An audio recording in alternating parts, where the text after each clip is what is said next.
There's no sound. Sorry, you said there's no sound? There's no sound. No. Damn it. Hold on. Sorry about that. Messed up the whole damn thing. Okay. Okay, let me do it again. That was awesome. Just awesome. I thought I checked the sound thing. Okay, let's do it again. Oh, all the money that e'er I spent it in good company, and all the harm that e'er I've done, alas, it was to none but me. And all I've done for want of wit, to memory now I can't recall. So fill to me the parting glass. Good night and joy be with you all. Oh, all the comrades that e'er I've had are sorry for my going away, and all the sweethearts that e'er I've had would wish me one more day to stay. But since it falls unto my lot that I should rise and you should not, I'll gently rise and I'll softly call. Good night and joy be with you all. Good night and joy be with you all.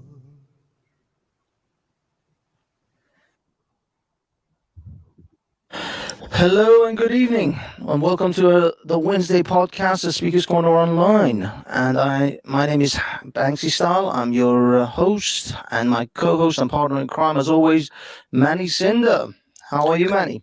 Good evening, Banksy. Good evening, everyone. I am good. How are you doing? Nice. Yeah, not too bad. Had to start on a bit of a somber note today because, as for those of you who know the music's echo. Sorry. Okay, here we go. I should have sorted out the echo. As you all know, today I received, and I think Manny, too, you received the message that one of our, I guess, fellow YouTubers, fellow cohorts, and these Speakers Corner streets, we lost one. We lost the Wasp. The Wasp passed away. I believe, was it yesterday, Manny? It was, I believe either last night or yesterday morning. I didn't know Wasp myself. I had briefly been on the same panel as him when I was on Jupiter's. I never really spoke to him, or something I don't remember if I did. So I only heard of Wasp through Jupiter, really, and he seemed like an okay guy. But yeah, so that was quite surprising. I messaged you as soon as I heard. Yeah, a bit shocking, a bit sad. Obviously, thoughts and prayers go out to the family because they're the one that have to pick up the pieces when these things happen. Absolutely, yes. Unfortunately, I'm sure they're in a very sort of distraught condition. So yeah, oh my God, my brain is going blank today. Condolences to the family, and I hope they're dealing with it best they can. It was a bit of a shock. I mean, I know he was in in a little bit of a bad health because he was hospitalized, I think, last year or year before, something like that. There was pictures of him with like ventilators on and stuff. So I know his health wasn't like perfect, but I think he was still quite young. I don't know. I don't think he was even 60. I think he was in his 50s. I don't know him well enough to guess his age, but thank you, Banksy, for creating that. What would you call it? That short video Tribute. that you did at the beginning. Yeah, that was a really good touch. So thank you for doing that. Yeah, I was listening to. It was funny because every time I have someone pass away, that song just comes to my head. And I thought, yeah, I'll just put a little thing together and do that. Okay. Anything happened since the last time we talked, Manny, on Speaker's Corner? I mean, So we were together on Friday. We were together on Friday. We did an epic live stream. If people haven't seen that, they should go to our YouTube channel and watch it on there. We've actually were testing or have created a new way of live streaming where we have two cameras, different angles, and I think that really worked really well.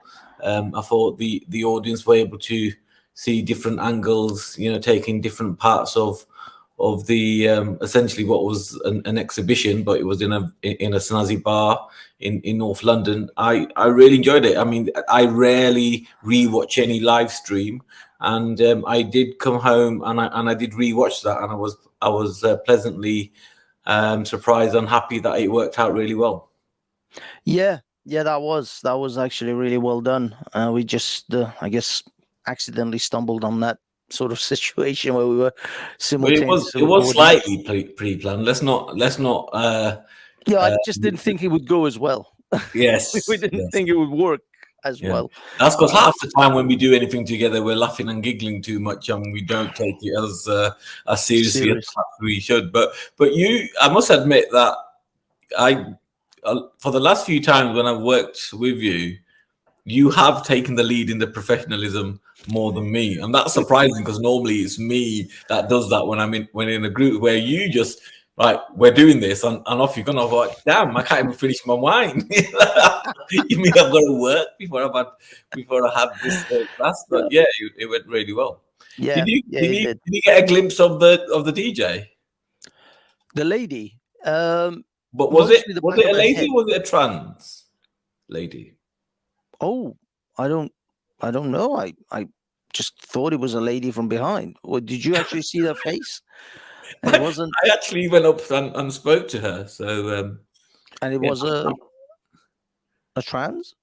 I believe so, yeah. But my point was that it was the most convincing trans I've ever seen.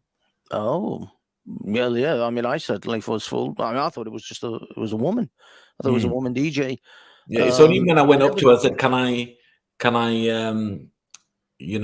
record you or put you on camera?" And she came close to me, and I was like, "Whoa, that's a trans lady." I just want to let Joe Baz know what's wrong with my voice. I've had a bit of a sore throat recently, the last couple of days, so that's why I'm sounding a bit husky. I'm not trying to turn you on, Joe Baz, I promise. It's the shaitan, Joe. It's the shaitan has got Manny's voice. That's what it is.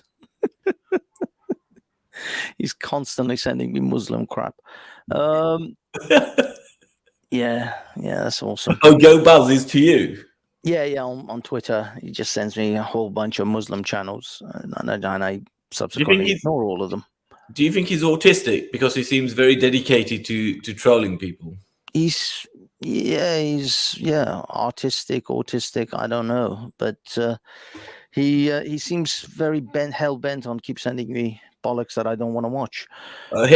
Joe Baz, this glass of wine, cheers to you, the blood of Christ. Yes. Actually, is a drink to the Wasp, Russ McGarry. Indeed, yes, indeed, the Wasp. So, okay, let's get into our business at hand. Okay, guys, unfortunately, the echoing will continue. I can't stop it. It is what it is, but I'll try to just share The echo audio, only happens. The echo only happens when you're talking at the same time as you're sharing your screen. So exactly. if you just mute your share screen when you want to talk, then that takes care of it, and then unmute it when you want to play. The problem is the StreamYard doesn't work like that. I have to unshare and then reshare without the audio. No, well, I can mute the audio of your share screen, so that's okay. Yeah, you can at your end, but Mm. from my end, I don't think. Actually, hold on. Let me try it. Let me try it. Try it. Okay, here's basically what I wanted to share. Yes, you're right. Yes. I am now muting. I have muted it. Okay, this is just for, again, illustration purposes, but our first topic being politics is the most obvious piece of politics that's happening in America, which is the midterm elections. And at the moment, we've got, this is the governorship, this is the House, this is the member of, effectively kind of like Britain's member of Parliament, Commons, and this is the Senate for the senators. And it seems they need 51. Anyone who gets to the 51 to get a majority in the Senate. The Republicans seem to be ahead, but there's still a few places still to call, so we don't know. And in fact, wait a minute. Oh, Georgia is going to go to a runoff. They're gonna have to re-vote in Georgia because it's, I think, too close or something. Well, actually, it's a percentage apart. I don't know, but there's apparently, I guess, Georgia's runoff election. So they've got a runoff election in Georgia. Alaska looks like it's going to go Republican because the only two members of Senate up for sort of competing is actually Republicans, both of them. So it doesn't really matter. They're both. It's going to be Republican either way. Nevada is still hasn't finished, 77% reporting.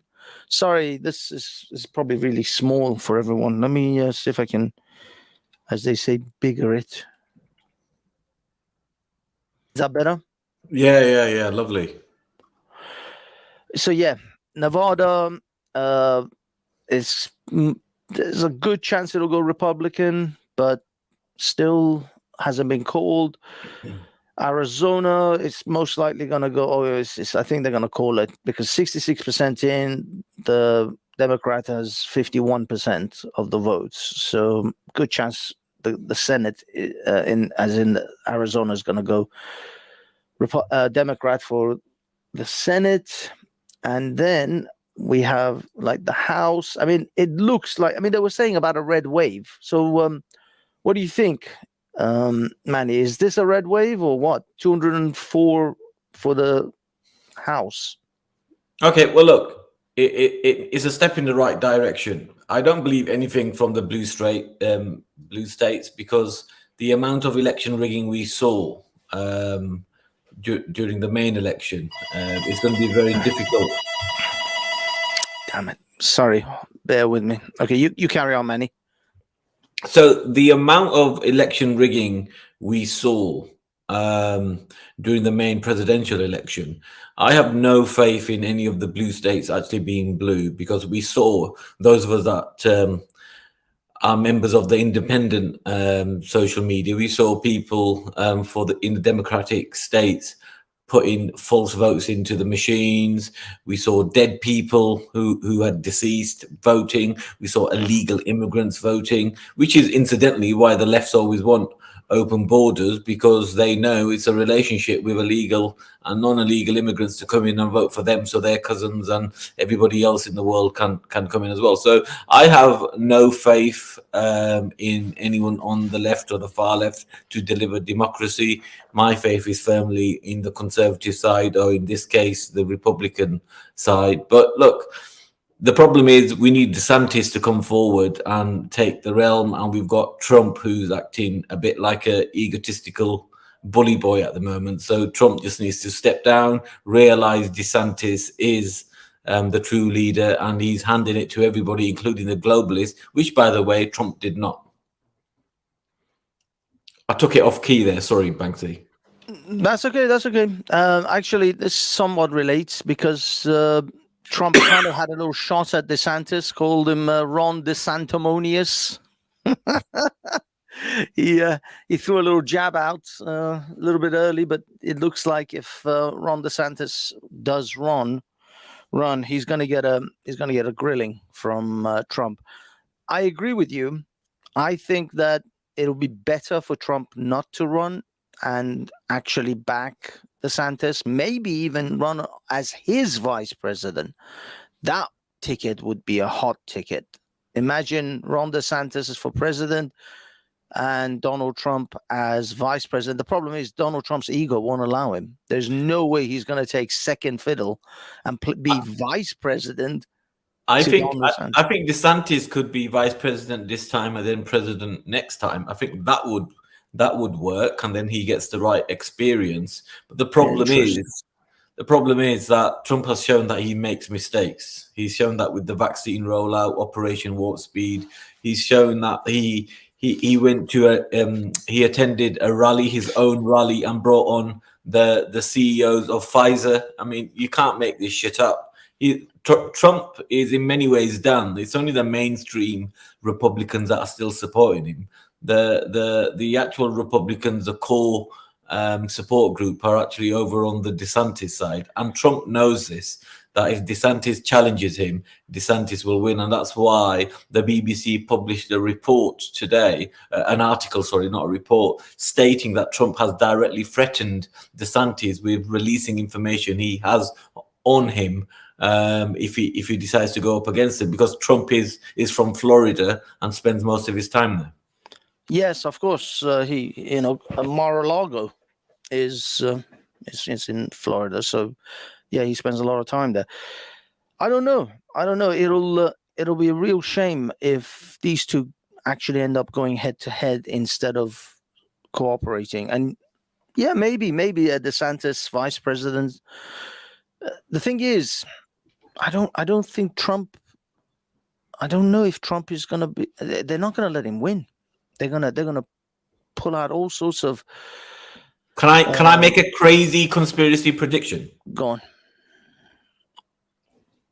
There's a possibility, and this is a crazy conspiracy prediction, that if Trump announces that he's going to run, that they're going to pin a lot of the things that's happening with the vaccines on him, because he obviously managed and put forward Operation Warp Speed, which was making sure all the vaccines are released and approved without all the testing. He was personally calling the CEOs and all the leading scientists in all these vaccine manufacturers and saying, we have to get it approved. We have to get it approved. Now, the Democrats and those that control them could very easily turn around and confirm what we already know, that these vaccines are very dangerous, are killing and have been killing people and will continue to kill people, and pin all that on Trump. I know that's crazy, but I would say that's a very good way of getting rid of Trump. But thankfully, if he does go, we still have DeSantis. Interesting. Yeah, I mean, the one last thought on the current landscape of the elections. What do you think these midterms mean, and these sort of threatening words that the Democrats were using? This is going to be the end of our democracy. Was any of that even remotely true? I mean, it clearly wasn't, at least from my sort of estimation of the way I see the landscape, because there's plenty of Democrats elected as well as Republicans. There is no clear this what they call the red wave. It's a red treacle at best. A ripple. Sorry? A ripple. Yeah, at best. So, this didn't turn out to be the end of time and end of the world as we know it, as they were making out. So what do you think about how things are going to change? I mean, the Republicans are going to get the House for sure now.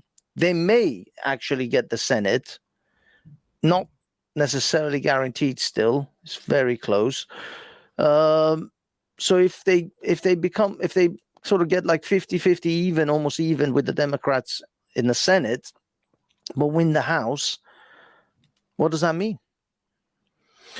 It means Trump or DeSantis, whoever chooses to come forward, are one step closer in becoming the next president. There's no way Biden or anybody of his colleagues are going to be the next president unless the elections are completely fixed or we go into a war scenario where they can't have another election and they have to keep power, which is possible with the far left. It just means that there's less chance of the Democrats cheating in the next presidential election. That's what that means, as far as I'm concerned. Or maybe that's me hoping. But I don't want Trump in. I don't want Trump in. I used to support Trump publicly, but he's not the man. He's shown that he's made a few errors. Interesting. Okay, we're moving on from that because we're 23 minutes in. And we are in our conspiracy theory section. I'd like to introduce you to the following. Let me bring this up. Okay. We're gonna watch this and watch this and then we'll comment. Okay, so remember the guy who created the hollow earth theory? Yeah. Okay, so the guy, Admiral Byrd, flew over Antarctica and claims to see a hole in the earth. And they actually found his diary and he actually explains in detail what he saw. So he wrote in his flight log when he was flying over Antarctica, he actually saw green mountain ranges. And next to the mountain range, he saw like green valleys with a river going through it. How is there green mountain ranges in the middle of the Arctic? Exactly. So he said there's a lot of grass and a lot of green hills. And he even claimed that he saw a woolly mammoth there. And the thermometer inside his plane said that the temperature was 74 degrees Fahrenheit in the Arctic. And I don't know how he explains this, but he said that he saw a literal city inside the hole of the earth. And when he came back from his journey, he was forced not to talk about it and will probably never know what he actually saw. Well, he was given the Medal of Honor and no one knows why. Exactly. But relating to that, have you seen the crazy sinkhole they found in China? I tried the world's most...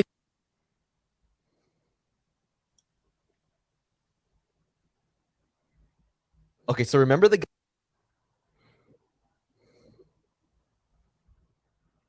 Okay, Mr. Manny, your thoughts?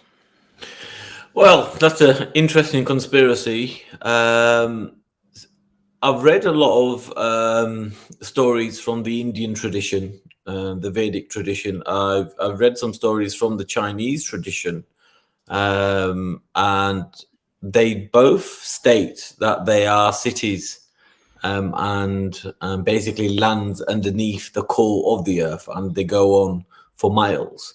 Now, obviously, whether they're religious fables or just stories made up, we just don't know, right? So, but the point is that this story has been around for hundreds and hundreds of years, if not centuries.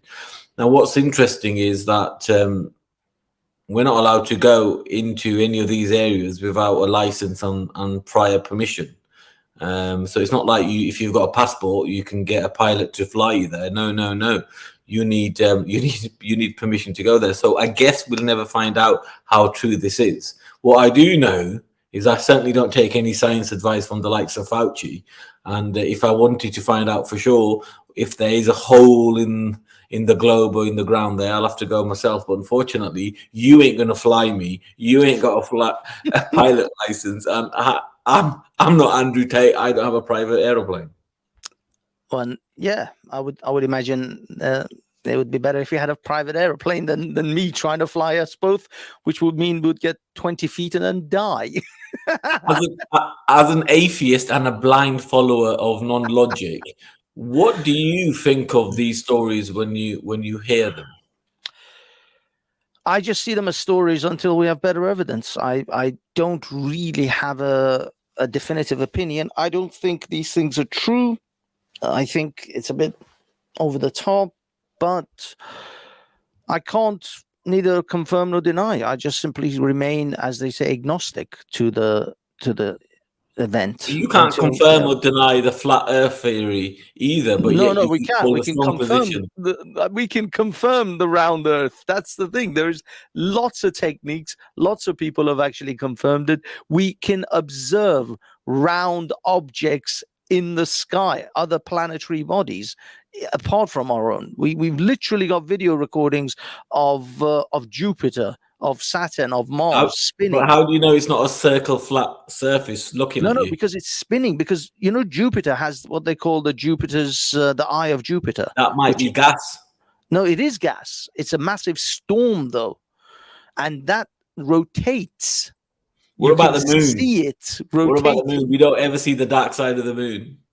No, it's just the fact the way the moon is actually rotating around Earth, and so we always get only one side of it because of the fact that it's rotating and we're rotating. But the Earth is a piece of rock. It isn't a planetary in a body. It's not a planet, so it doesn't behave necessarily like planets do anyway. Moons don't behave the way planets do. But either way, even the moon is round. It's round. At the minimum, it's a CD. I've not been there. No, but it's. From with your observation, when we're talking about round in the sense of a disc, like a LP, a CD. So even if it's flat, it's still round. Just we differ on whether it's a ball or whether it's a disc. But come on, dude. Everybody, it's like everything in nature around us. There's just millions of evidence that we've had for these things. It's just silly to argue it at this stage. I mean, we've got now millionaires and billionaires flying into space for tourism, and pretty soon, I'm sure, I don't know whether within our lifetime or not, but certainly very, very soon, within a generation or two, we'll have people flying into low orbit for tourism. So all of us will be able to see what the Earth looks like from low orbit. I just don't see this as an argument worth fighting anymore. It's just, I think at some point some arguments just become pointless. But when it comes to this issue of the Antarctica, now, if we get flying vehicles to become more and more accessible to the average person, but I mean, if this was true, that people even like Andrew Tate can friggin' charter a plane, so he's not some uber special individual. I mean, you could say maybe the governments have had quite whispering talks with like Elon Musk and all these other billionaires. So if they fly their private planes over the Antarctica, they'll keep stump. But we've got, someone like Andrew Tate. What's it called? If this was actually true, if any of these were actually, had any sort of validity, Alex Jones would easily charter a plane and fly over the Antarctica. He's going to blow the lid on it. He's the most anti-government and conspiracy guy ever. How come he doesn't drop it cost him what, 10 grand? Not even that. I bet you it will cost him less than 10 grand to charter some planes and fly all over. Well, it cost 50 grand to go from London to New Delhi. So that was London about to 10 New years Delhi with a private plane. Yeah. Okay, but then someone like Alex Jones. Okay, let's say 50 grand for him to get to, I don't know, New Zealand. Not even 50 grand to get to New Zealand, a grand or two to get to New Zealand. And then from New Zealand, he will hire a plane to fly him over to Antarctica. I don't think it will cost that much. I think any of us with maybe 20, 30 grand without even chartering like a Learjet. You're talking about Learjets, right? You're talking about those really luxurious stuff. I'm talking about a propeller plane. You just get a propeller plane from New Zealand, some dude, probably 2-3 grand. He'll fly you over Antarctica and back. I just don't see this thing would be a secret, what do you call it? A hard. You're not allowed to fly a plane over that without prior permission. That's what I said initially. You need permission from your government, and there's only about 10 governments that can give you that permission. The thing is, the Antarctica itself, although lots of countries have claimed bits of it, they've gone and stumped. Technically, it doesn't belong to anyone. It's not a nation that belongs to any one person. So I'm not entirely sure who can stop you. I mean, are they going to shoot you down with jets if you get a plane and go over? I don't know. But I would have thought someone like Alex Jones would be very tempted to blow this conspiracy apart. Yeah, it's a good point. and these are the people in that financial place to be able to actually carry such a thing out. So I don't see this as I think this is more of a talking point than a real thing. I don't know. But anyway, the next segment, where are we? 33 minutes. Actually, we're moving pretty good. I've actually got 2 segments which I don't have any particular thing lined up, to be honest. Shit. Because last week we talked all about the dating apps. I suppose we can talk about traditional women. Oh, feminists. Sorry, bear with me.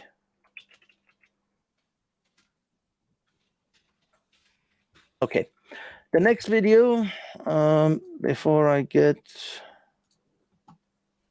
too carried away, there's actually 2 subjects in the sports section that I want to cover. One is this. So this is effectively men versus women sporting events. You're joking me. 2 very different fighters. A 50-year-old man taking on a girl that has a size and apparent skill advantage. Now, this isn't what you'll see when turning on a UFC or PFL card, but it's entertaining nonetheless. The female here strikes early and often with roundhouse kicks and teep kicks up the middle, but the 50-year-old man is doing a good job mitigating the impact despite not really knowing how he's doing it. Obviously struggling with the pressure, the man will turn his back to his opponent and run away. As the fight continues, things begin looking up for the older gentleman. His side kicks and body kicks seem to bother his female adversary. Now that he's found his timing and range, will he be able to do much with it? Not much. He's continually cut off and pushed against the cage. Though he's the furthest thing from a technical fighter, he's making his kicks and footwork work for him. The advancing female fighter just can't quite trap her opponent. However, she ends the round by pushing him down to the canvas. This match did have a hiccup of not being intergender, as the cornerman of the female fighter scaled the cage and attacked the 50-year-old. He was given the boot, and the bout continued, because why not? As the 3rd round begins, the man found the tools that'll work for him en route to victory. He takes his female foe down to the canvas and begins attacking from a headlock position. Right as the older man looks like he's about to finish the straight arm lock, would you look at that? The corner man comes rushing back again. Despite this interference, the bouts once again continued, and the older gentleman secures the submission victory with 10 seconds left in the fight. All right, let's turn our attention to Poland, where MMA can, well, host any number of odd matchups.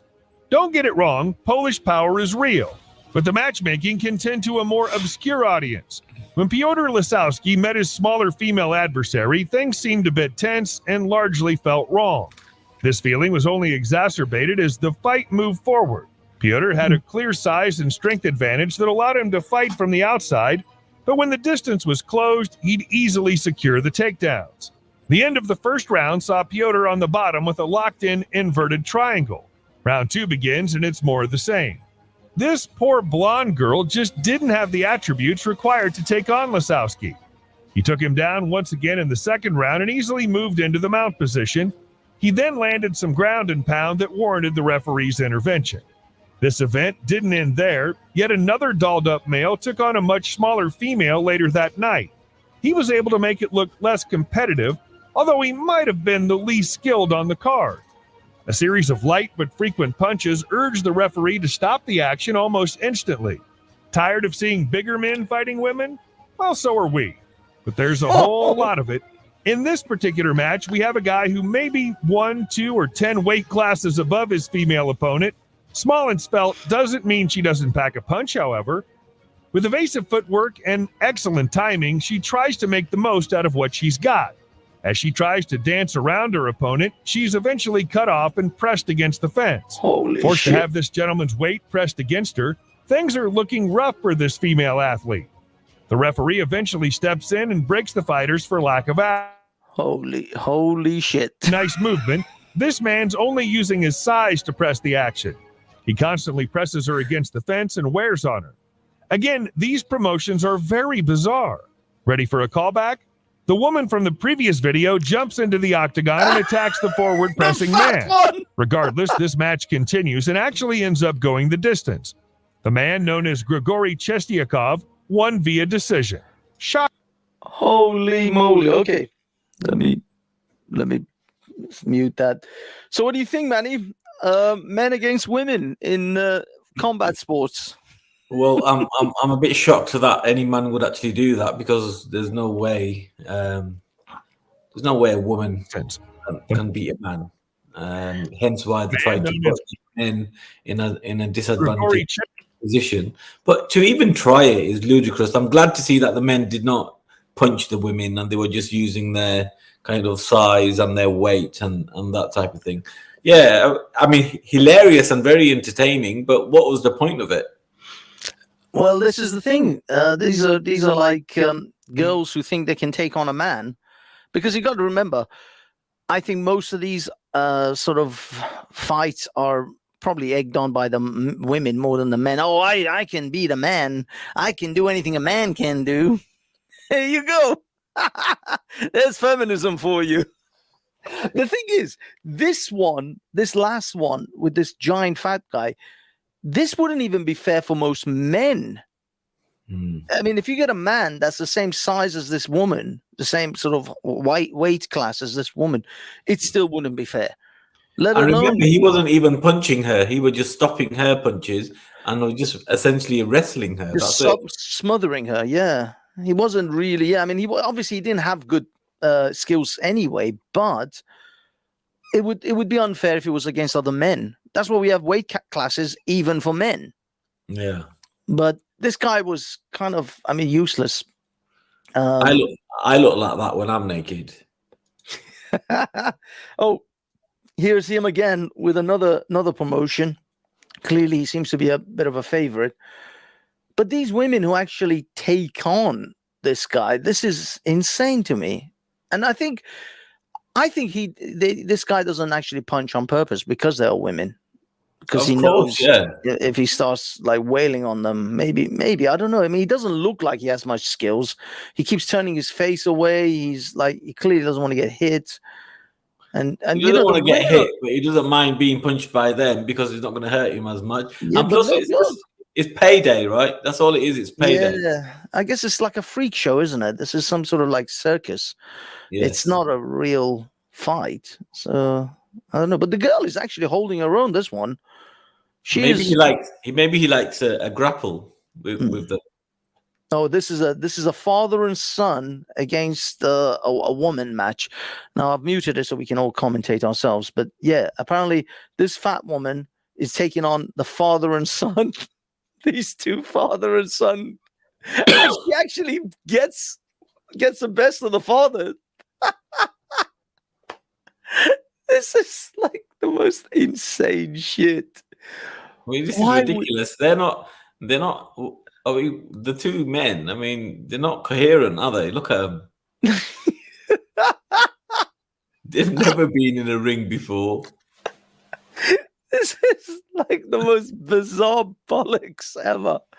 I don't even know why they agree to this sort of shit.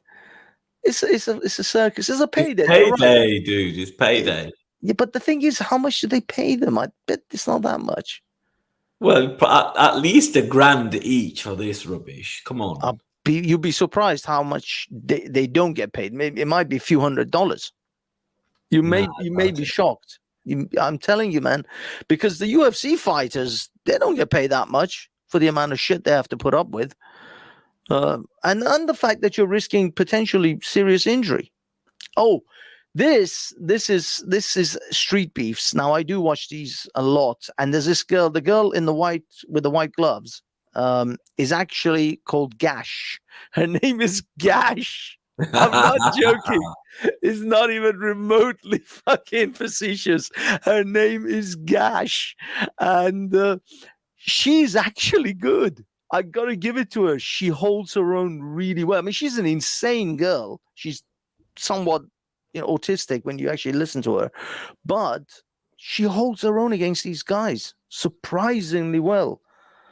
And she is, she's got some. You can see she's got Muay Thai training. She wears Muay Thai shorts and stuff. Now, I've watched several of her videos from the beginning, from when she started, and sort of more recent ones, and she is improving. That's the other thing as well. She is actually improving, but still not really that much. Not compared to professional kickboxers. But she just loves this shit. She's absolutely insane. Gash is just a fucking nuts. But the guys do give her respect because this guy isn't holding back. Look at that. He's not holding back. Yeah, but he's not fully swinging either.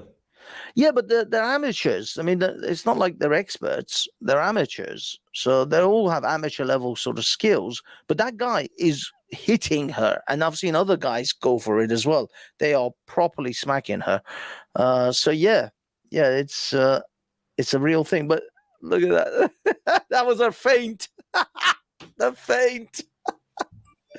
Oh, and she knocks his fucking. Look at that. Did you see that? She knocked his mouth guard out. Yeah. That's the mouth guard that Mohammed Hijab uses. Yeah. Look. Boom. Damn. She got one good one. Anyway, moving on. I take it the echo is good now because I've muted the sound thing. So yeah. We should be good. Your thoughts on this one, Mr. Cinder? And check out. I just want everyone to I want to highlight this one. It's going to be interesting. I'm not going into any English pubs. Who will you be supporting?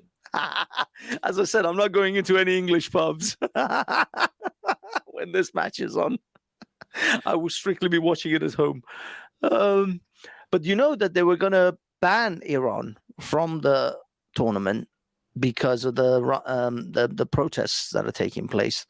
But I mean, the fact is, the FIFA wasn't going to be able to rearrange another team. I mean, they were talking about bringing Ukraine in, but Ukraine, I don't think, qualified. So they were going to ban Iran, bring Ukraine. It was going to be a big, massive mess. But apparently, that is not going to happen. So, so Iran is playing, and they're in the group category with England. First match is with England. I think England's going to most definitely beat them. Don't get me wrong. I mean, most definitely, as if there's any chance Iran is going to beat England. Are you mad? Hey, they could hold a draw. They could hold on to a draw. They have done with bigger teams in the past. They can't even hold on to democracy. How are they going to hold on to a draw against England? They've never had democracy. They can't hold on to something they never had. They did, and that's how Mohammed Mossadegh was elected. It was democratic. It wasn't them that got rid of their democracy. Unfortunately, there were other actors in play on that one. But yeah, so and we have also Qatar versus Ecuador, the first match in Group A, first match in Group B. My understanding is that not many hardcore England fans are either considering or have considered going to Qatar for this World Cup for many obvious reasons. So any of the England fans are just going to be wet bum pussies that go there. The types that usually watch it in their living rooms under a blanket, holding hands with their girlfriend. So the real supporters are going to be in the pubs, are going to be in the, at home. So that's exactly where I'm going to be. Nobody wants to go to a country like Qatar with their record and their ridiculous outlook on life. So fuck Qatar 2022. Nobody's really interested, but we'll take the time off and we'll watch it up to the run up to Christmas. Okay. Yeah, I mean, first of all, I 100% agree with you. Qatar literally used slave labor almost on the verges of slave labor to get these stadiums built in like 50 Celsius heat. There's all sorts of reports about how these these construction workers were practically held against their will. There were people from Bangladesh and Pakistan making videos begging their families to save them because the construction companies that these guys get hired to go over to work for would take their passports off them and they wouldn't give it back to them. And so there was no way for them to go back home. So they were, as I say, almost minimum indentured servitude, if not slavery. So yeah, for that reason, fuck Qatar. But what I am interested in is this question. We have in Group C, Argentina versus Saudi Arabia, and in Group A, England versus Iran. What do you think is going to be the score? Who's going to lose more badly? Saudi Arabia or Iran? Iran. Fuck you. Fuck you, mate. I Fuck will you. say Argentina will at least score 4 or 5 goals against Saudi Arabia. They'll absolutely stuff them. And Iran will hold at maybe a 1-0 or a 2-0 or 1-1. Potentially could go for a draw. Well, first and foremost, loss. wearing a burqa or a hijab on a football pitch is not a uniform. So the Iranian men will not be able to see where the England players are or even where the ball is. Secondly, I mean, the quality of football, I mean, both Saudi Arabian football and Iranian football is both a bag of shit compared to countries like England and Argentina.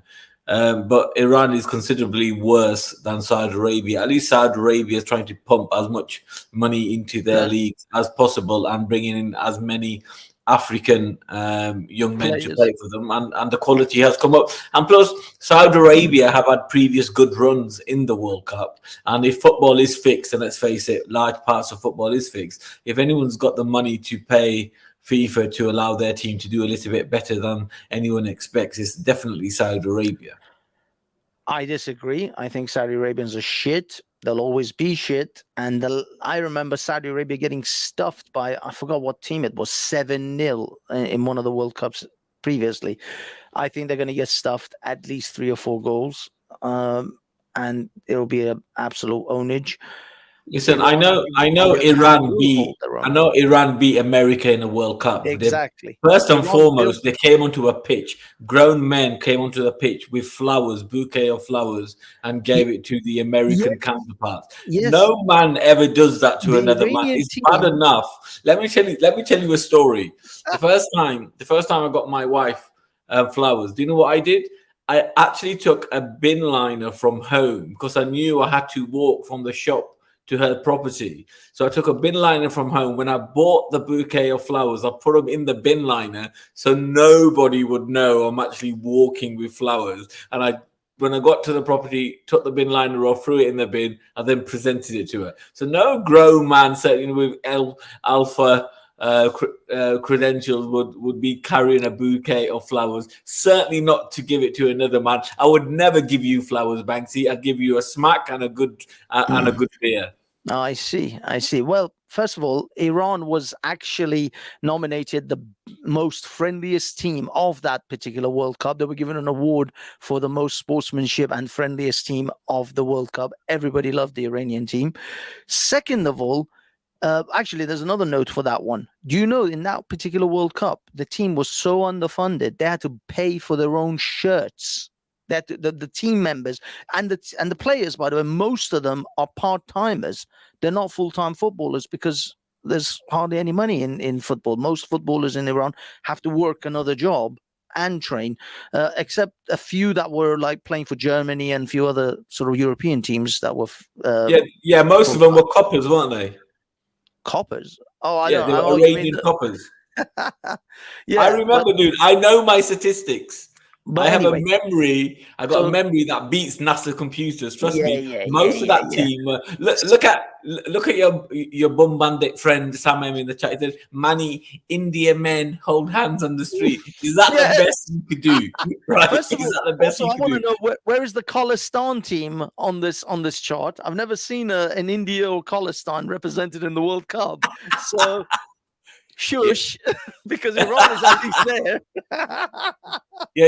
But can I just say the biggest goal scorer of all time is Indian, right? He's an Indian number 10. He's retired now, but the biggest goal scorer of all time is from India. Mm-hmm. Yeah, Sam, that is quite funny, and it is very weird that Indian men do hold hands, but not everybody. It's just more towards the east side of India where they're a bit camp. Not on we're on the west side, mate. We none of that shit goes on there. And we don't give bouquet of flowers either. Yeah, is there a Punjabi team? Of course there's a Punjabi team. It's called Kabaddi. That's our national sport is Is it? kabaddi in Punjab. There you go. There you go. So yeah, when in India or Punjab or Pakistan, or actually I don't know if Pakistan has ever made it to the World Cup. I've never seen India. I've never seen Khalistan. Khalistan. So Pakistan did make it to the World Cup. Did you not hear? when? But they were banned. When? Well, in They this got one. to the World Cup and they had to chuck Pakistan out of the World Cup because every time they got a corner, they built a shop. Oh, fucking hell. You said that joke, not me. Okay, so there's our sports section, and swiftly moving. The next is money. I'll be perfectly honest with you, Manny. I have nothing for the money section. I drew a blank on this one. Didn't actually see anything of any major interest. Money saving tips. What? You have Okay, any? so you want me to give you a money saving or money making tip? There you go. Okay, go for it. Okay, well, somebody asked me that question today, and they said, where can they put their money to get maximum amount of interest? And I said, find countries like Brazil, find countries like India, and it used to be Russia, but you won't be able to get there now, that have high interest rates. And what you can do in some of these countries is open a foreign currency account. So, for example, in India, you can open a foreign currency account and lock your savings in for, say, 5, 10, maybe 15 years, and you'll get something like anywhere between 3, 4, maybe as much as 15%. I remember looking at old bonds that my grandfather used to buy, and he was giving the government money and in return getting best part of 10%. And he wouldn't take the money out once they paid him back with the interest. He would put it straight back in.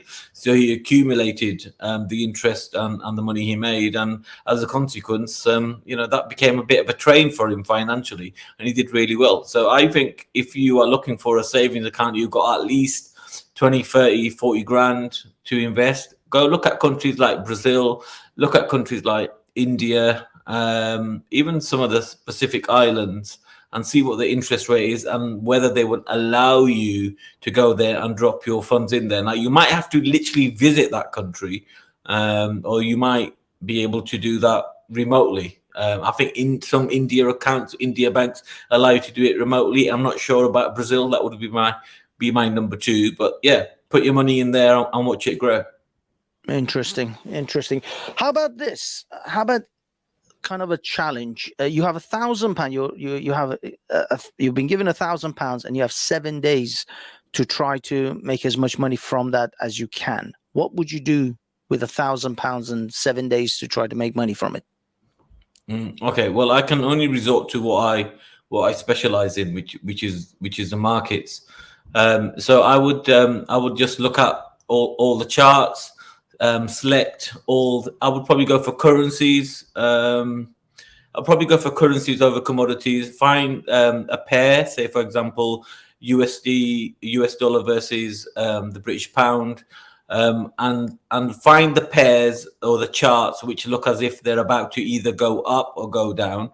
And then before placing my bet, I would go to the economic indicators and see what was due that week. For example, if the employment statistics is due to be released that week in America, for example, I would hedge my bets in accordance to that. So you first find a chart that looks as if it's either going to break up or down, and then you find the reason why the market will go in that direction, and you place that bet. And that's it. You should at least add 20% if you use the right techniques. Interesting. Okay, thank you, Mr. Manny, for the money report. we should actually extend that a little bit more. Maybe you can have charts and graphs behind you next time, and have a display. You mean work? Yes, you're the money man in this little game, in this little outfit of us.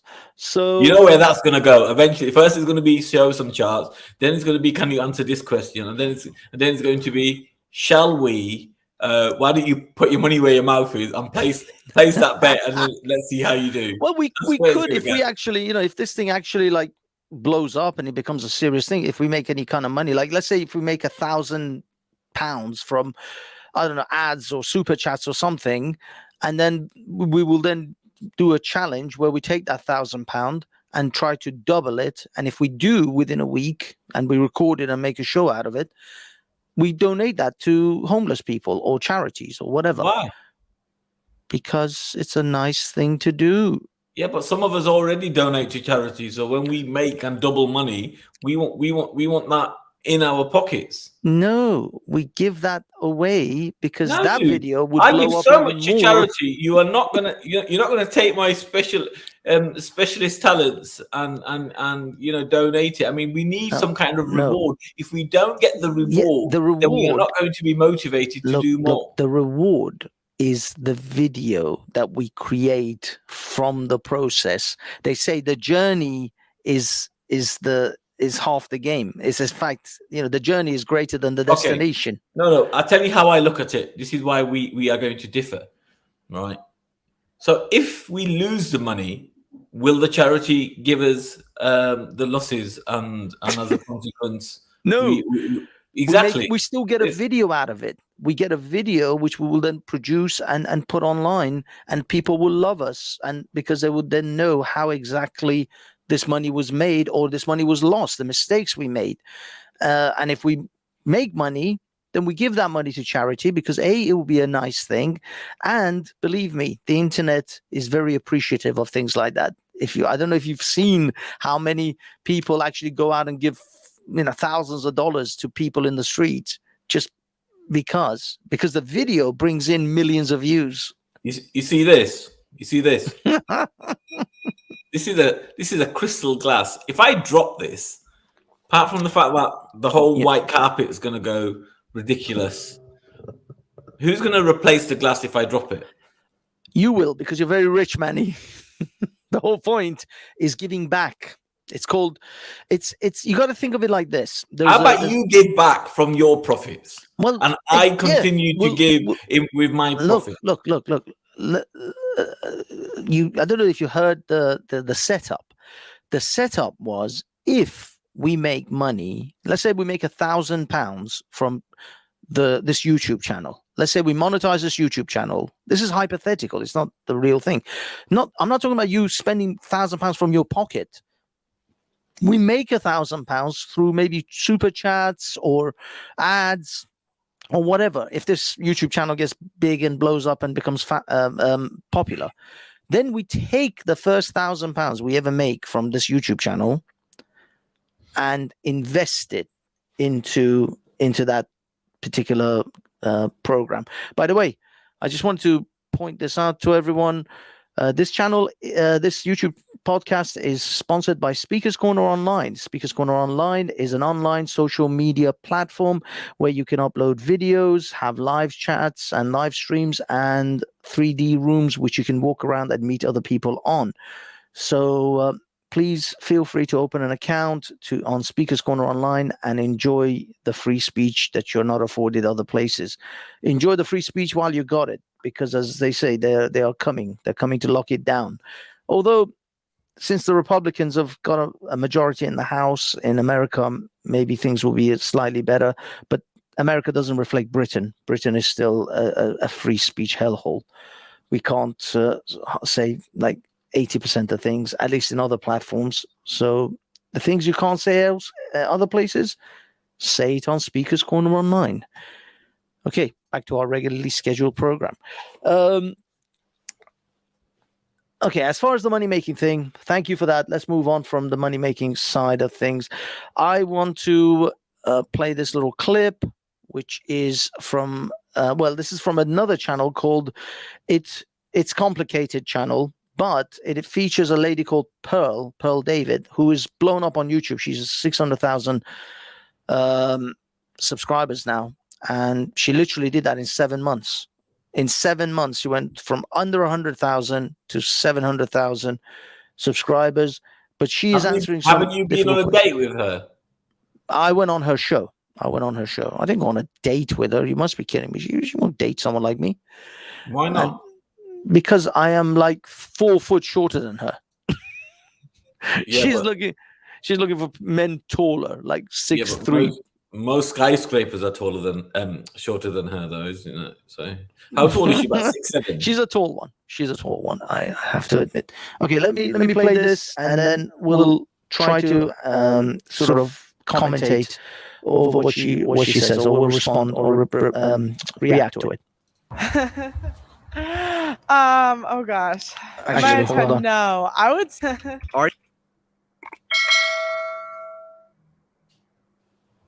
Are you a 10? What's your body count? And what do you bring to the table? oh gosh. Am I a 10? No. I would say 1 to 10. I give myself a 5. I think on a good day I'm a 6. Oh gosh.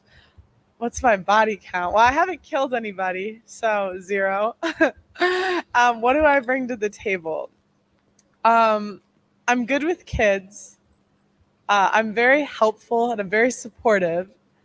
And I don't know if men value this, but I was thinking about this the other day. Whenever I'm with the guy, like I always try to make his life like better. So if he has like something, like even if it's like small, like I always try to like make his life better and like think of things that are like unique to him. Like I don't know, I used to like clean my ex-boyfriend's apartment, and so when he came back, I'd be like surprised with a clean apartment or stuff like that. I think the answer you're looking for is, I am the table. Oh yeah, sorry.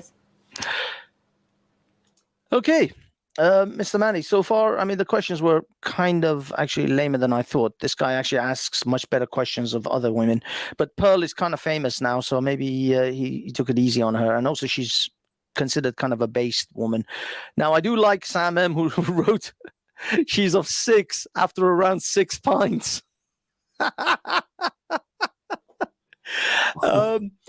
My central question, actually, and some of your comments around what she said. Number one, she avoided saying how many men she slept with very cleverly and sort of smooth. I like the way she kind of skirted that, because she knows she's online. Potentially her future husband could be watching this, and they don't want to know that she's been hoeing it around London for how many years. So she avoided that question and just said, I haven't killed anyone, so my body count is 0. Yeah, right, love. I'm sure you've been ridden more times than most horses at the Grand National.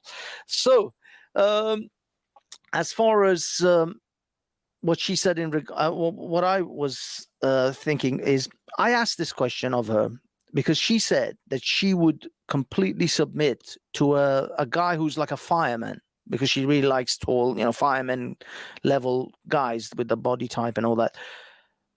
I don't think she would. I think even though she says she's not a feminist, I think all these women are feminists. They are simply in denial of what they think a feminist is. Because if she wasn't a feminist, she wouldn't be running a YouTube channel and try to make, a business out of it and commit all this. She'd be looking for a man. She's 25.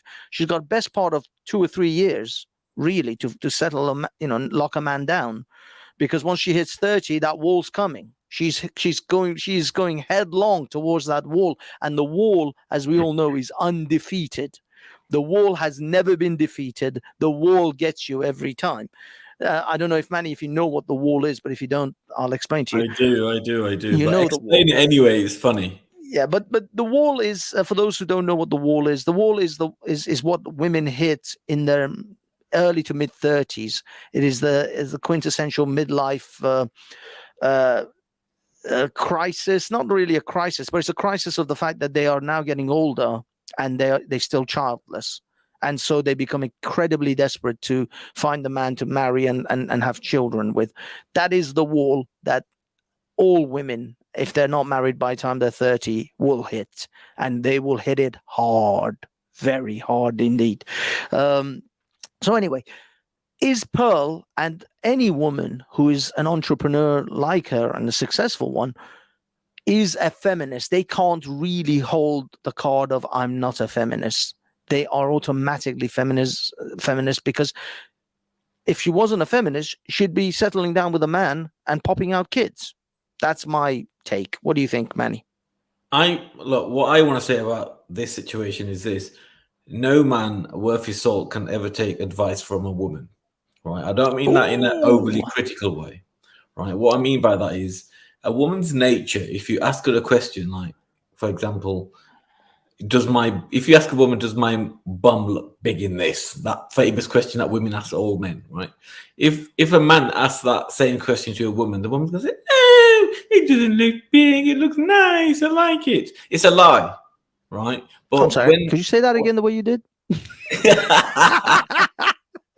right, because the first objective for the woman is to not to hurt the man or whoever's asking the question's feelings, right? So therefore they cannot be honest, right, or as honest as men would like. So where if a man was to ask another man, do these jeans suit me, the man's gonna say, no mate, you look like a prick, or yeah, they're all right, you know, and that'll be the end of it. But they're gonna speak honestly and truthfully. So I mean, that's a poor example, and that's why I think it's very difficult to consistently take advice from women, and that's why I don't really watch that channel. I'm subscribed to it, the videos come through, but I don't really listen to it. To be honest, I only ever watched it because you were on there, Banksy, and I liked what you were saying because you're an entertaining chat. But generally speaking, her channel, I think, is just a load of beta males just trying to get some advice from other weird things. For me, I don't take advice from women. Oh, that's gonna go down like a little. Well, I mean, I will, in her defense, I will push back in the sense that she's not giving advice to men. She's discussing men's issues and what men potentially want in a partner. And this is Andrew Tate. Other people are doing a similar sort of thing where they are beginning to actually speak out loud what men actually want, because there seems to be this misunderstanding with modern day feminist type women, is that in order what men want is another man, because they behave like another man. When they say what I bring to the table, a lot of the feminist types are saying, well, I have a successful business, I do this, I do that, I'm a boss, I'm a director, and they don't realize those are the things that men find unattractive. They don't want a woman who's a boss and a director and runs their own corporation, and they don't give a shit about things like that. That is the man's job. Let me interject there. The amount of times I've had my female friends or relatives or whatever say, well, I don't know what his problem is. You know, I've got everything, got my own business. You know, I'm earning this much from as a doctor or whatever. I don't know what his problem is. The problem is you, because, these director level jobs is what we men have.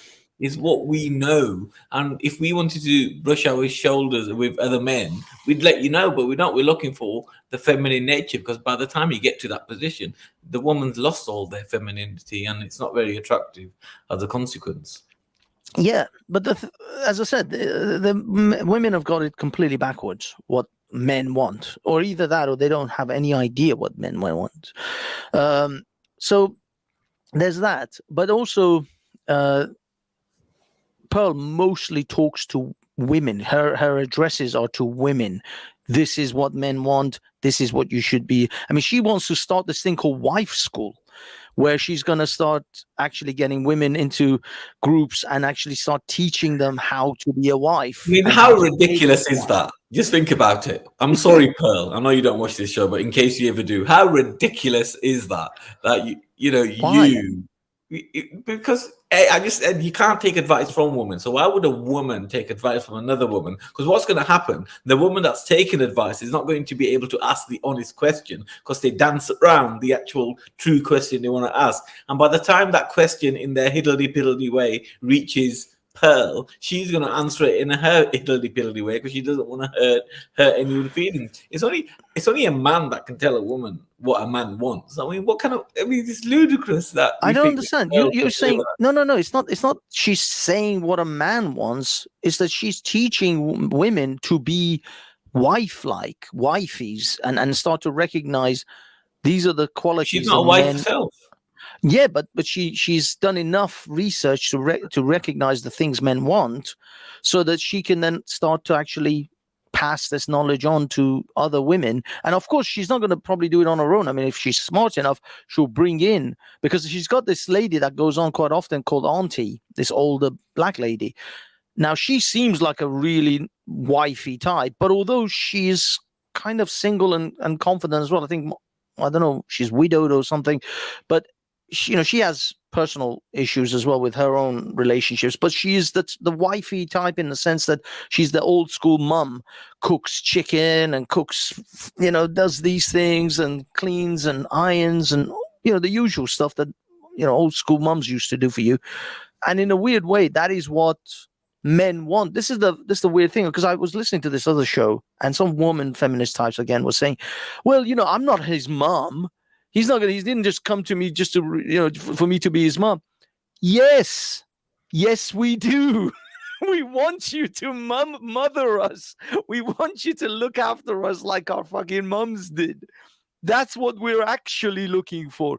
Yes, we want a lover too, but we actually like the things our mothers did for us. We like the fact our mothers cooked and cleaned for us. But that's the mistake that men make. They look for the qualities that their mother provided them in their wife, and the wife does not want to extend those qualities to their husband, because they want a man that's a bit more like stern and a bit more rough and ready, so they don't have to be that type of woman to them. They don't really, I mean, a few women do, but generally speaking, certainly not modern women, they don't want to wait on hand and foot and oblige to whatever the husband wants. But that's what men want. Even but that's not what women want. No, that's not what modern women want, because modern women don't know what the fuck, how to please a man, how to be a wife. Yeah. That's what we're circling to, is that modern women don't know how to be a wife, and they think acting like the way their mothers did is just, them pampering their husband. No, that is what we want. If you want a man who makes 100, 200,000 pounds a year, and he provides you with a house and all the luxuries and holidays and cars and all of that, that's what you want, because traditionally that's what men did. Now, traditionally, women cleaned and cooked and pampered and looked after the kids and cherished their husbands. That's what we want in return. I don't want another boss in the house. I don't want another CEO type who's also going to go and make money and make 100K and bring. What the fuck are you going to do with that 100K? If I'm providing the house, the cars, the luxuries, and the holidays, what is your money going to do? Another holiday? Another car? Well, I don't fucking want that. I've already got the goddamn car. I want the wife who's actually going to look after me when I come home. She's going to have my shit ready and the food and the clothes ironed and all of that. And at the weekends, we can go out and enjoy a walk in the park and all that. How far would you go with the ironing? Would you insist that the boxer shorts and the socks are ironed? I don't care about socks. Socks are usually synthetic materials. Most of the time, they don't need ironing. What about your boxers? Possibly, I'm not fussed. I'll be honest. I've lived on my own for over 20 years. So, well over 20 years. My God. And I've done all of this myself. All I really require, if I have to go to the office and have to wear shirts, the shirts have to be ironed, which is a bit of a bitch, and I would love for someone to do that. Cooking and cleaning is really I'm perfectly honest. I've lived on my own for such long. I've been so self-sufficient.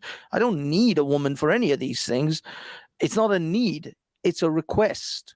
I'm not demanding these things to be done. If I have to do it myself, I'll do it myself. But if I have to provide all the traditional things and do all that shit myself, then what the fuck do I need you for? You're just a hole for me then. You're just a sack that I can stick my thing into once in a while. And actually, from what I've noticed now with marriages, that isn't even guaranteed. A lot of marriages are sexless. So you're not even providing me the very basic of laying there and letting me stick it in you. So what do I have you around for? What are you good then? If you don't clean, if you don't cook, I don't need your money. I don't need the things that I already provide anyway. So if you don't do the things that I would like, would be what I would consider to be a luxury for me, to come home and have all my shirts ironed and the food ready on the table. If I don't have that, what do I need you for? I can literally swap you out with a girl every so often, every couple of weeks on Tinder or on the dating app, and bang them and pump and dump them. If I can pump it, if you are as good as a pump and dump to me, then you are not a woman that I would settle down with. You are literally just a pump and dump. If you are a woman that you want me to settle down with, you have to offer more than what is between your legs, because what is between your legs is available on 100 dating apps every week. And if you have the skills to actually go in there, if I told you, I mean, I gave the explanation, I gave you guys the formula last week. I have this shit down to a formula. I can make a spreadsheet on how to pump and dump. And it is and someone that looks like me, most people think someone like me has never been laid. That's the myth here. That's the thing that blows people's minds, is I have slept with some incredibly beautiful women. Even those that shock me, I'm like banging, going, how the fuck did I manage this? How is this happening? Did you sleep with Sophia Lewis? Screw you. No, our relationship with Sophia is not like that. We're platonic. Don't get me wrong. I've also been thingied as well. What's it called? Friend zoned. Oh, I got friend zoned so much in my 20s. I was an idiot. I was a shoulder to cry on. I was the emotional support guy. I was all of that bullshit. All I wanted to do was pump and dump this fat chick, and and some of them weren't even attractive. I'm like, how is it I'm friend zoned by this ugly 4? I'm fucking friend zoned by a 4, and I'm still hanging around like a moron. And by the way, it's not a woman's fault that you're friend zoned. It's your fault. As a man, if you are staying in a friend zone, it is your fault. You should recognize that you are friend zoned and you're hanging around for something that's never going to happen. So don't waste your time, effort, and energy to be her emotional support, to be her fucking psychological dumping ground, where every time she has a fucking problem with some Chad that she fucked for like 20 days, and then the guy pumped and dumped her, and now she runs to you to cry on your shoulder. Motherfucker, if I'm going to take all the bullshit in the ear, I need to get that pussy too. If I'm not hitting the pussy, you're not fucking using me as an emotional dumping ground to pour all your troubles into. What I've got shit to do. I got a life. This is the problem with guys who are in the friend zone. They don't have anything better to do. They literally will sit around and listen to some woman drone on forever, because you got nothing else in your life. If you had 4 or 5 women that you're chatting to in text, whenever I've got like 4 or 5 women now, when I develop these things, these systems, in order to actually have women chatting to me, I'm not sitting around listening to their fucking life issues. She can go on. I'm like, I'm sorry, I have to go. I've got another call. My mom's calling me, and it's just another girl that I'm just texting. So I'm just, chirping these girls, trying to get them to a point where I can actually physically meet them. And if I've got that going on, I'm not listening to her fucking problems. She's not friend zoning me anymore. I don't get friend zoned anymore. I only friend zone women that I choose to friend zone, and I never become their emotional dumping ground. And I don't sit there and waste my time listening to their shit. They are friends, and I behave with them the way I behave with my male friends. And that's our interaction. If she calls me about, if a girl thinks that I'm her and wants to friend zone me and starts to go on about that starts to dump her emotional problems onto me and starts to talk about shit like that, I cut that off very quickly. Very quickly. What's the craziest location you've ever done it? Sex. But what Crazy. else? I don't know if it's crazy. Jacuzzi on a beach. On a beach? In Spain, Costa del Sol. It was a night. It was horrific. Don't ever do it. The sand goes fucking everywhere. It is a disaster. It was a fucking nightmare. Trust me. The jacuzzi was nice, but it was kind of a semi-public place. It wasn't like a private jacuzzi or anything like that. It was actually the hotel's jacuzzi. So it was. This is the weird thing. The places I've had sex, which have been semi-public or people could walk in at any time, were the most exciting places. Places that you could get caught. Cars parked in dark alleyways, shit like that has been always the most exciting ones because anyone could just suddenly catch you. And I think it's that fear. But yeah, it's been all right. I haven't had like crazy. I haven't done it on a plane or any shit like that. Although that might be a thing.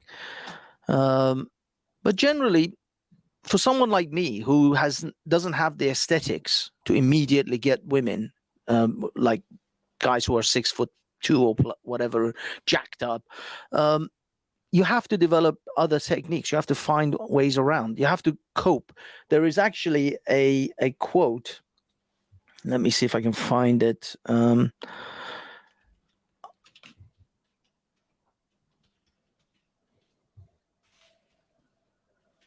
Hold on. I'm just getting it. Your boyfriend Joe Buzz is saying, Banksy Live, what's your take on True Geordie? Who's True Geordie? I don't know. It's a bit I've odd, heard that one. name. I can't actually remember. Sorry, hold on. I'm just looking for it.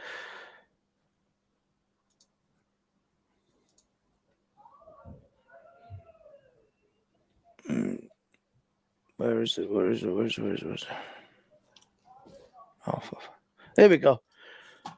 The Marines. This is the Marines. You're not sharing your screen. I know. I'm just going to do it now. This is the Marines mantra: improvise, adapt, overcome. That's what we do as men. This should be your life's quote. You improvise, you adapt, you overcome. So whatever situation you find yourself, you're too short, you're too fat, you're too tall, you're too young, you're too old, you're too poor, you're too, well, I don't think you can be too rich. But whatever obstacles you find, you improvise, you adapt, you overcome. That's what you do. You figure out a way around it. And that's it. Always be closing. Exactly. And there's actually another quote. Coffee is for closers. This is an Alec Baldwin film where he goes into an office and he's a sales, and he tells to the salespeople, anyone who wants coffee has to have closed the deal. Otherwise, you don't get coffee. Coffee is for closers. So yes, hold on. Let me see if I can find that. This is the meme that came out of it. ABC. Always be closing. And coffee is for closers. So you don't get coffee until you close. So yes, Sam M knows his thing. Anyway, so that was relationships. I believe we are done as far as this show is concerned. And as always, it's 9:26. We've gone half an hour over. As always. So Manny, let's go back to you, Mr. Manny. Final thoughts? Any things you want to say about what we just discussed, or general? My general statement would be: get ready for higher inflation, and get ready for an ugly 2023. And don't trust your government. You stole it. It's mine. I stole it. Yes, indeed. Buckle up, guys. It's going to be a crazy ride in the next 6 months at least. Although I have heard that, these bear markets, you know about the bear market and the bull markets scenarios. Though I saw this clip. This guy was like, look, bear markets actually only last a couple of years. Most of the time they last a couple of years, and then you're in another 10-year bull market. So actually, this is the opportunity where you can make a lot of money if you know what to do, if you know how to make money from a bear market, because they don't last very long. They're the ones that actually are the richest period. Once you get into a bull market, that's like 10 years of supposed good times. But actually, it's the bear markets, for those who know what they're doing, is when they get, you hit big money, serious money, because this is where things go down. And this is, if you have money, is where to buy, and you hold on. Yeah, but that thought process comes from what is known is a bullish mindset. So they will see every correction as a kind of a temporary recession. So if you take properties as an example, a recession means that you buy properties with your cash because the market's going to go back up. But what these bullish-minded investors, traders don't realize is there's other things at play here.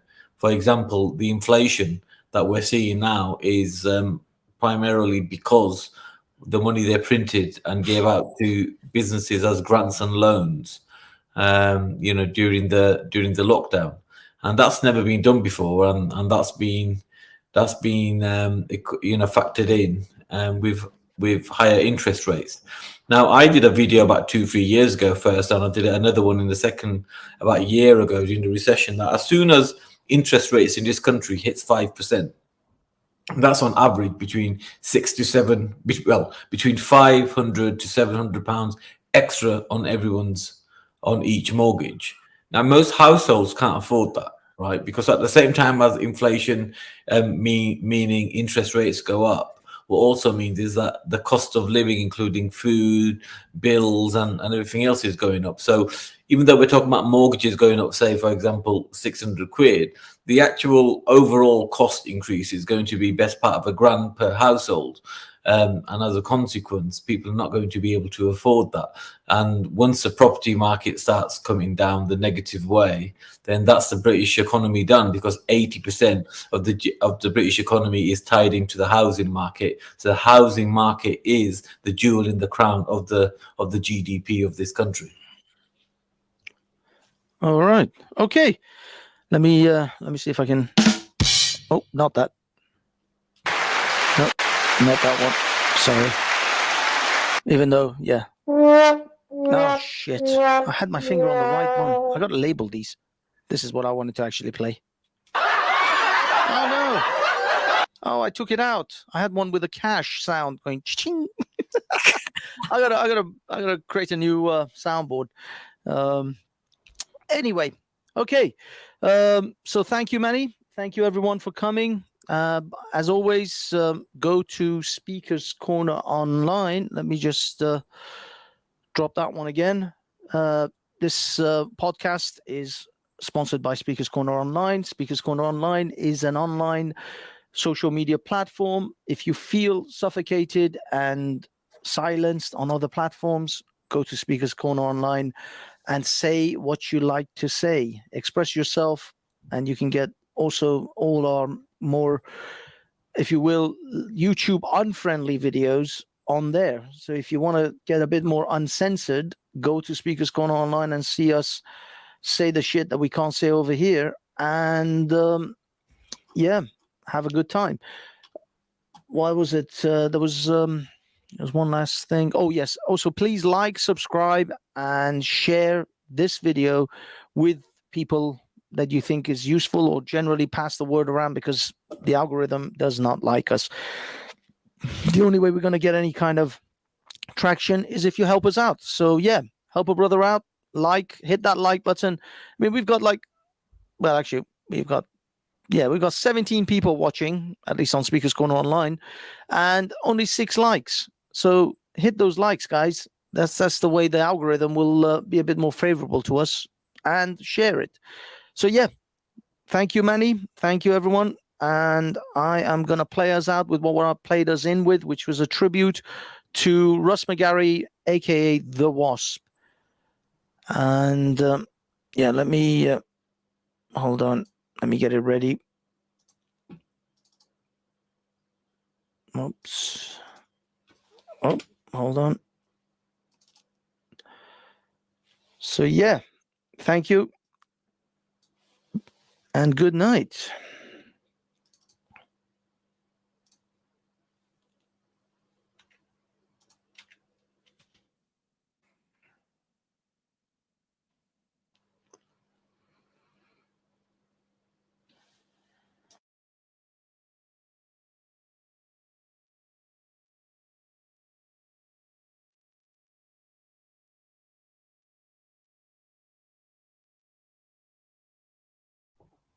Unmute, Banksy. but me. Sorry. I just realized it was mute. And all I've done. On it. Sorry about that, guys. Let me. Damn it! Totally forgot to unmute it. Oh, all the money that e'er I spent it in good company. And all the harm that e'er I've done, alas, it was to none but me. And all I've done for want of wit, to memory now I can't recall. So fill to me the parting glass. Good night and joy be with you all. Oh, all the comrades that e'er I've had are sorry for my going away. And all the sweethearts that e'er I've had would wish me one more day to stay.